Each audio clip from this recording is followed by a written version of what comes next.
He didn't knock. He never knocked when he thought he owned the room.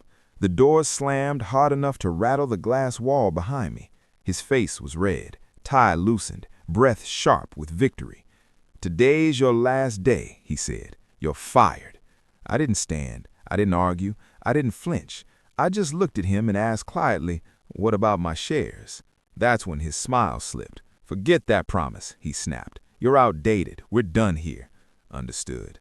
That single word ended a decade of loyalty and activated something far older, far colder.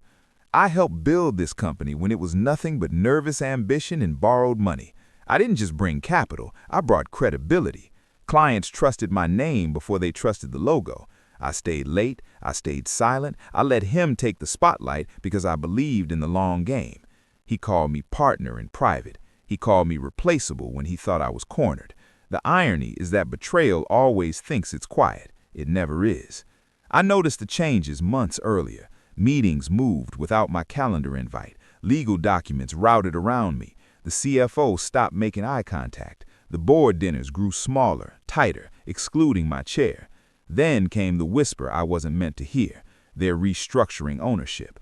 That was the moment pain stopped being emotional and became operational. I didn't confront him, I confirmed him. I spent nights going through old contracts, amendments, handwritten side letters. I found what they forgot, the retirement trust, a contingency clause buried in polite language, voting rights activated upon termination without cause. They fired the employee, they forgot the owner, 76%. I watched, I waited, I documented everything. Emails, recordings, revised cap tables, unauthorized board motions. I hired lawyers he didn't know existed, accountants who didn't ask questions, a private investigator who already knew his habits better than his wife did. Revenge isn't loud, it's meticulous. The day he fired me, I didn't go home. I went straight to the CEO of their biggest rival. We met in a quiet restaurant where deals go to die or be reborn. He didn't interrupt when I spoke. He understood numbers. He understood leverage. I slid a folder across the table, market forecasts, internal weaknesses, a promise of acquisition talks backed by majority ownership. He leaned back and smiled slowly. "I was wondering when you'd call." By morning, his legal team was already drafting letters. Monday came fast. At 8:02 a.m., the board received an emergency notice. At 8:17, the stock price dipped just enough to trigger margin calls. At 8:41, my phone rang. It was him. "What the hell is going on?" he demanded. I let the silence stretch. Then I said, "You fired me, remember?" By 9 a.m., the board convened. The question on the table wasn't why the company was under hostile review. It was simpler, sharper, more humiliating. Who just fired the person who owned 76% of the shares? I arrived late on purpose. The room smelled like panic and burnt coffee. Faces pale, voices strained. He wouldn't look at me.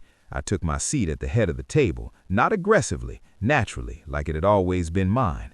The lawyers spoke first, then the accountants, then the rival's letter was read aloud. Polite, surgical, devastating.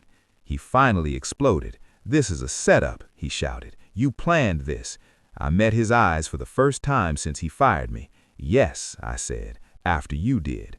The power shift was audible. Chairs moved, spines straightened, loyalties recalibrated in real time. The board voted unanimously. He was removed for gross misconduct and breach of fiduciary duty. Security escorted him out past the glass walls he once ruled behind.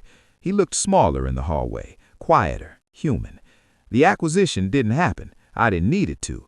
Instead, I restructured, cleaned house, promoted the quiet ones who'd been loyal when loyalty was expensive, sold off the dead weight, stabilized the stock. The company didn't just survive, it respected me again. Now, when I sit alone in the office at night, I replay the moment he stormed in, shouting, certain of his power.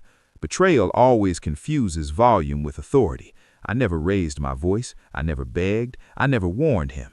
I simply asked the right question.